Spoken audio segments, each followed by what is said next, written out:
কেমন আছেন আপনারা? মা বোনেরা কেমন আছেন? আলহামদুলিল্লাহ। প্রিয় ভাই বোনেরা, আজ বহু বছর পর এই ঠাকুরগার মাটিতে আমি আবার আসতে পেরেছি, সেজন্য আল্লাহর কাছে হাজার লক্ষ কোটি শুকরিয়া। আপনাদের নিশ্চয়ই মনে আছে, আগে প্রায় প্রতি বছর শীতের সময় আমি এই ঠাকুরগাঁও অঞ্চলে আসতাম, পঞ্চগড় এলাকায় আসতাম, বিভিন্ন গ্রামে যেতাম, উপজেলাগুলোতে যেতাম, পৌরসভাগুলোতে যেতাম। দুস্থ মানুষ, বয়স্ক মুরব্বী যারা আছেন, মা বোনেরা ছিলেন, দুস্থ নারী যারা, তাদের জন্য শীতের সময় গরম কাপড় কম্বল নিয়ে আমরা হাজির হতাম এবং হাজার হাজার মানুষের কাছে চেষ্টা করতাম সেই গরম কাপড় পৌঁছে দিতে, যাতে তারা শীত থেকে নিজেদেরকে রক্ষা করতে পারেন। প্রিয় ভাই বোনেরা, আজ আবারও সেই ঠাকুরগাঁওয়ের মাটিতে আমি এসে আপনাদের সামনে দাঁড়িয়েছি। আজ এসেছি আপনাদের সামনে ভিন্ন একটি পরিস্থিতি বা ভিন্ন প্রেক্ষাপটে। প্রিয় ভাই বোনেরা, আগামী 12 তারিখে নির্বাচন, আগামী মাসে, এই মাসের 12 তারিখে নির্বাচন। এই নির্বাচনে বাংলাদেশের মানুষ তাদের যে অধিকার কেড়ে নেওয়া হয়েছিল সেই অধিকারের প্রয়োগ করবে বাংলাদেশের মানুষ। বাংলাদেশের মানুষ গত এক যুগ ধরে তাদের কাছ থেকে যে রাজনৈতিক অধিকার, কথা বলার অধিকার কেড়ে নেওয়া হয়েছিল, সেই অধিকার বাংলাদেশের মানুষ প্রয়োগ করবে। প্রিয় ভাই বোনের, এই মাঠের মধ্যে যে লক্ষ লক্ষ মানুষ আপনারা আজকে উপস্থিত হয়েছেন, এই মঞ্চের পাশে ছোট্ট একটি মঞ্চ আছে যেখানে কয়েকজন মানুষ বসে আছেন। এই মানুষগুলো গত 15 বছরে বিভিন্নভাবে গুম খুন অত্যাচারে নির্যাতন হয়েছে, তাদের স্বজনেরা, সেই অত্যাচার নির্যাতিত পরিবারের সদস্যরা বসে আছেন। যেই মানুষগুলো আজ এখানে বসে আছেন, তারা তাদের যে স্বজনদেরকে হারিয়েছেন বিগত এক যুগ ধরে, সেই স্বজনেরা এই বাংলাদেশের মানুষের ভোটের অধিকার প্রতিষ্ঠিত করার জন্য, এই বাংলাদেশের মানুষের কথা বলার অধিকার প্রতিষ্ঠিত করার জন্য নিজেদের জীবনকে উৎসর্গ করেছে। নিজেরা বিভিন্নভাবে অত্যাচারিত হয়েছে, নির্যাতিত হয়েছে। প্রিয় ভাই বোনেরা, আজ বাংলাদেশের মানুষের কাছে, আজ বাংলাদেশের মানুষের সামনে সেই হারিয়ে যাওয়া যে অধিকার, সেই অধিকার প্রয়োগ করার সময় এসেছে। প্রিয় ভাই বোনেরা, 12 তারিখে নির্বাচন হবে। ভাই, এখানে বিজিবি সদস্যবৃন্দ যারা আপনারা হুইসেলিং করছেন, দয়া করে হুইসেলিংটা বন্ধ করে দেন। আপনারা হুইসেলিংটা বন্ধ করে দেন। এই যে প্রিয় ভাই বোনেরা, এই যে মানুষগুলো যারা জীবন দিয়েছে, যারা বিভিন্ন অত্যাচারিত নির্যাতিত হয়েছে, তাদের সেই মূল্যায়নকে কখনো বৃথা দিতে দেওয়া যায় না। এবং এইবারকার নির্বাচন শুধু দেশের জনপ্রতিনিধি নির্বাচিত করার নির্বাচন নয়, এবারকার নির্বাচন হবে আমাদের দেশকে পুনর্গঠন করার নির্বাচন। গত এক যুগ ধরে বাংলাদেশের মানুষ তাদের যেমন রাজনৈতিক অধিকারকে প্রয়োগ করতে পারে নাই, তারা কথা বলার স্বাধীনতা পায় নাই, ঠিক একইভাবে বাংলাদেশের মানুষ তাদের অর্থনৈতিকভাবে প্রতিষ্ঠিত হওয়ার অধিকার থেকে অনেক পিছিয়ে গিয়েছে। দেশে সঠিক পরিমাণের আমাদের তরুণদের, যুবকদের যে কর্মসংস্থানের ব্যবস্থা হওয়ার দরকার ছিল, সেই ব্যবস্থা হয়নি। দেশের নারীদের, মা বোনদেরকে মূল্যায়ন করার জন্য তাদের যেই স্বাবলম্বী করে গড়ে তোলার কথা ছিল, সেইটি হয় নাই। দেশের যুবকদেরকে প্রশিক্ষণের মাধ্যমে দক্ষ শ্রমিক হিসেবে গড়ে তোলার করা উচিত ছিল, সেই কাজটি হয় নাই। দেশের কৃষকদের অর্থনৈতিক মেরুদণ্ড সহযোগিতা করার জন্য, অর্থনৈতিকভাবে সহযোগিতা করার জন্য যেই সহযোগিতা করা উচিত ছিল, সেই কাজটিও করে নাই বিগত স্বৈরাচার সরকার। প্রিয় ভাই বোনেরা, আজ সময় এসেছে আমরা 12 তারিখের নির্বাচনে যেমন জনগণের প্রতিনিধিকে নির্বাচিত করব, একইভাবে আমরা দেশ পুনর্গঠনের কাজে হাত দিব। কারখানা আছে, পঞ্চগড়ে যে চা শিল্প আছে, এই শিল্পগুলোকে আবার আমরা গড়ে তুলতে চাই, যাতে করে এই এলাকার মানুষ বেকার না থাকে, যাতে করে এই এলাকার মানুষ কর্মসংস্থানের মাধ্যমে হালাল রুজি করে বেঁচে থাকতে পারে। প্রিয় ভাই বোনেরা, আমরা ঠাকুরগাঁয় ক্যাডেট কলেজের একটি দাবি আছে, এই দাবিটি আমরা চেষ্টা করব ইনশাআল্লাহ বাস্তবায়ন করার জন্য। প্রিয় ভাই বোনেরা, আগেই বলেছি আমি যে স্থানীয় যে কৃষিজাত পণ্য আছে, এই পণ্যগুলো অনেক সময় কৃষক ভাইদের জন্য সমস্যা হয়ে যায়। এই পণ্যগুলোকে তারা ঠিকভাবে প্রিজার্ভ করতে পারে না।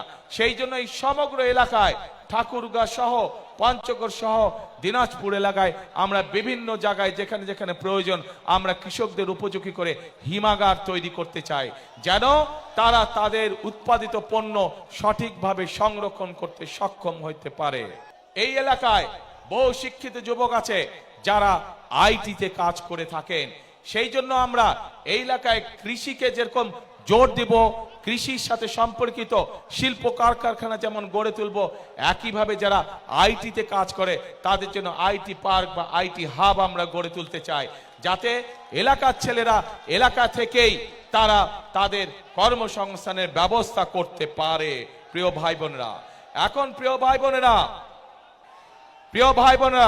বিগত এক যুগ বেশি সময় ধরে যেই স্বৈরাচার এই দেশের মানুষের কাঁধে বসেছিল, তারা শুধু নিজেদের স্বার্থ দেখেছে, জনগণের স্বার্থ দেখে নাই।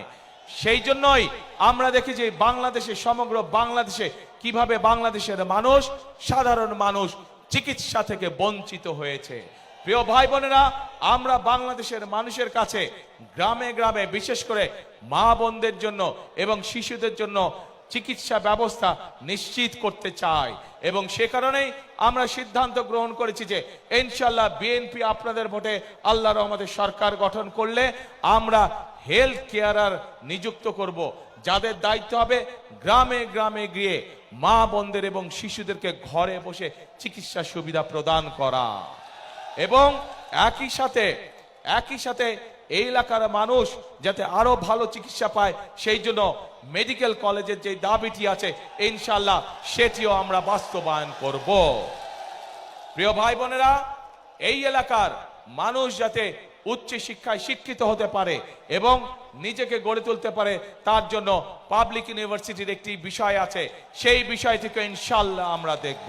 কিন্তু প্রিয় ভাই বোনেরা, এখন যেই আসল কাজটি, সেই কাজটি হচ্ছে এই যে আপনাদের সামনে কথাগুলো আমি তুলে ধরলাম, এই কাজগুলো যদি আমাদেরকে সম্পন্ন করতে হয় তাহলে আমাদের একার পক্ষে করা সম্ভব না।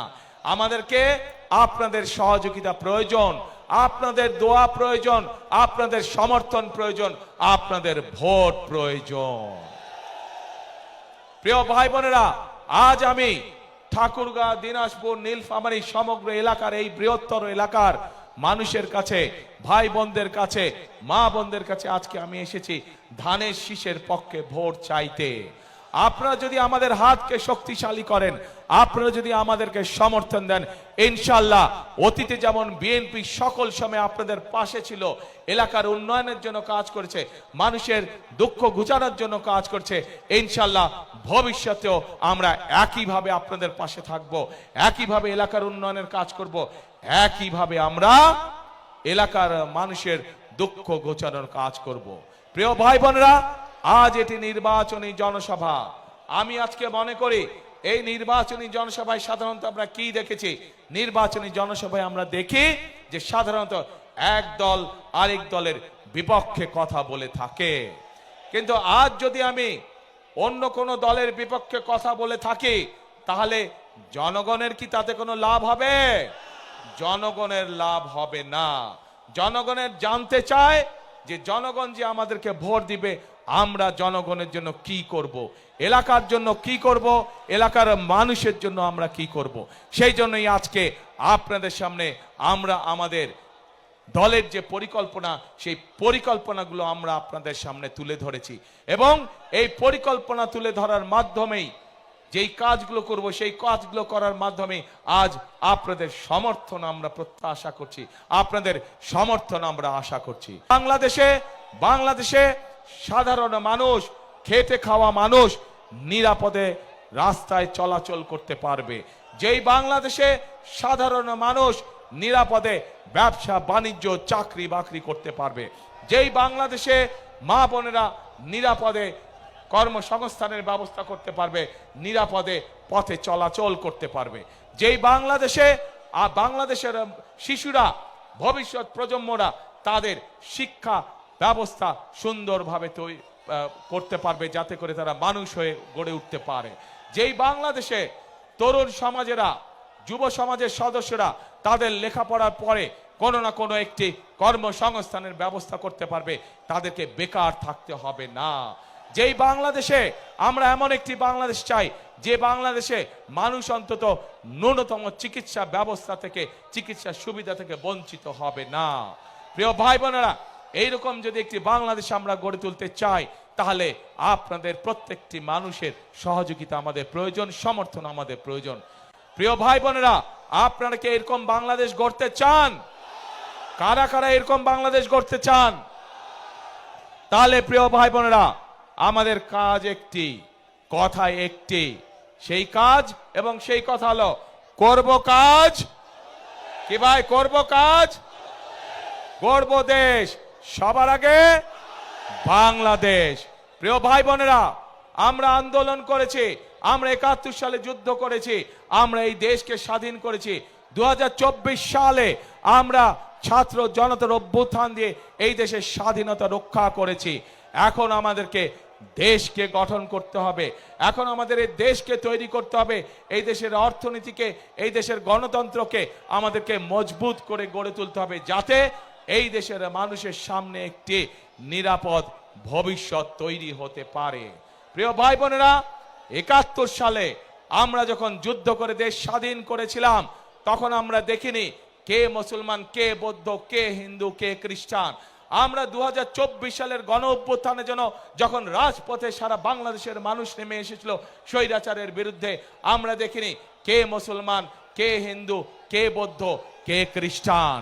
প্রিয় ভাই বোনেরা, এই দেশে হাজার বছর ধরে প্রত্যেকটি ধর্মের মানুষ আমরা শান্তিতে বসবাস করেছি। আগামী হাজার বছরেও আমরা চাই প্রত্যেকটি ধর্মের মানুষ শান্তিতে এই দেশে বসবাস করবে। যে যার যোগ্যতার ভিত্তিতে, যে যার মেধার ভিত্তিতে সামনের দিকে এগিয়ে যাবে। প্রত্যেককে বিচার করা হবে তার যোগ্যতা, তার মেধার ভিত্তিতে, ধর্ম দিয়ে কোনো বিচার করা হবে না তাকে। প্রিয় ভাই বোনেরা, সেই জন্য আসুন সেই রকম একটি বাংলাদেশ যদি গড়ে তুলতে হয়, তাহলে বিএনপি ইনশাআল্লাহ আপনাদের পাশে আছে। সেই রকম একটি যদি বাংলাদেশ গড়ে তুলতে হয়, বিএনপিকে বাংলাদেশের জনগণ তাদের পাশে সকল সময় পাবে। কাজে আসুন আমরা আমাদের সেই প্রত্যাশিত বাংলাদেশকে গড়ে তোলার জন্য আজকেই এই জনসভায় শপথ নেই। এই জনসভা হোক আমাদের সেই শপথের জনসভা, যেই জনসভায় আমরা শপথ নিব আমরা আগামী দিনে একটি নিরাপদ বাংলাদেশ গড়ে তুলব, যেই বাংলাদেশে সকল ধর্ম মতের মানুষ একসাথে কাজ করবে, একসাথে দেশকে আমরা গড়ে তুলব। প্রিয় ভাই বোনেরা,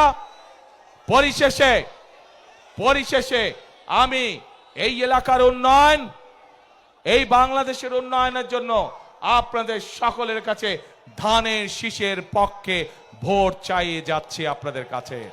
আমি কি আপনাদের সমর্থন পেতে পারি প্রিয় ভাই বোনেরা? ইনশাআল্লাহ।